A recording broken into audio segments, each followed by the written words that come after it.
इन दिनों पूरे प्रदेश में सशक्त भू कानून की मांग जोर पकड़ रही है, जिसको लेकर धामी सरकार अपनी प्रतिबद्धता जता रही है।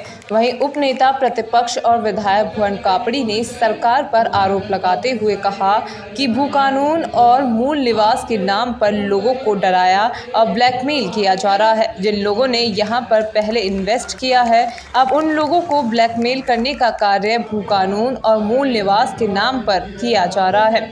उपनेता प्रतिपक्ष भुवन कापड़ी ने कहा कि इससे भारतीय जनता पार्टी की केंद्र सरकार और राज्य सरकार का दोहरा चरित्र सामने आता है।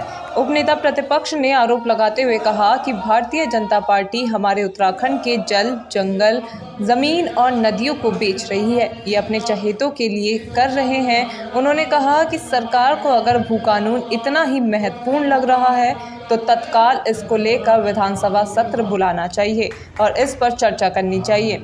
उन्होंने आगे कहा कि भू कानून और मूल निवास के नाम पर जिन लोगों ने उत्तराखंड में पहले से निवेश किया है, उनको डरा धमका कर वसूली करने के लिए भू कानून के नाम पर डराना नहीं चाहिए।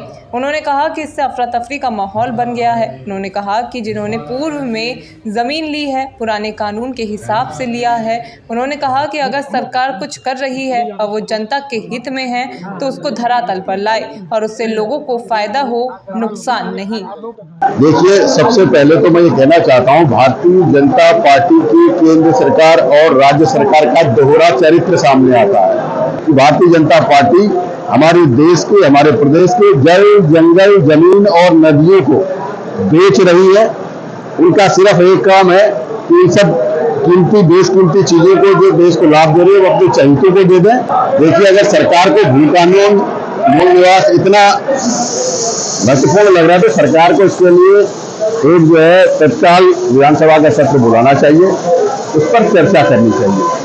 भू कानून और मूल निवास के नाम पर जो पहले उत्तराखंड में लोगों ने इन्वेस्टमेंट किया हुआ, उनको डरा धमका कर वसूली करने के लिए भू कानून के नाम पर लोगों को डराना नहीं चाहिए, क्योंकि इससे एक अफरा तफरी का माहौल बन गया है। जिन लोगों ने पहले लिया है, पुराने जो भू कानून के आधार पर लिया है, उन लोगों को ब्लैकमेल भी किया जा रहा है। इसमें मेरा ये मानना है कि सरकार अगर कुछ कर रही है तो उसको धरातल पर लाए और उससे लोगों का फायदा हो, नुकसान ना हो। बीते दिनों भू कानून पर मुख्यमंत्री पुष्कर सिंह धामी ने कहा था कि प्रदेश के अंदर लंबे समय से सख्त भू कानून की आवश्यकता थी। लोगों के द्वारा कई बार इसकी मांग की गई है। उन्होंने कहा कि हम भी चाहते हैं कि प्रदेश के अंदर भू कानून सख्त होना चाहिए।